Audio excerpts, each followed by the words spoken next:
हनुमान् श्रीपदो वायुपुत्रो रुद्रो नघोजरः अमृत्यवीरवीरश्च ग्रामवासो जनाश्रयः धनदो निर्गुणः शूरो वीरो निधिपतिर्मुनिः पिङ्गाक्षो वरदो वाग्मी सीताशोकविनाशकः शिवः शर्वत्परो व्यक्तो व्यक्तो धराधरः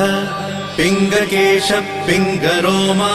श्रुतिगम्यः सनातनः अनादिर्भगवान् देवो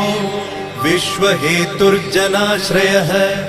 आरोग्यकर्ता विश्वेशो विश्वनाथो हरीश्वरः भर्गो रामो रामभक्तः कल्याणप्रकृतिस्थिरः विश्वम्भरो विश्वमूर्तिर्विश्वाकारश्च विश्वपः विश्वात्मा विश्वसेव्योऽथ विश्वो विश्वहरो रविः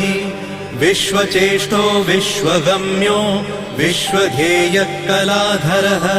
प्लवङ्गमः कपिश्रेष्ठो ज्येष्ठो विद्यावनेचरः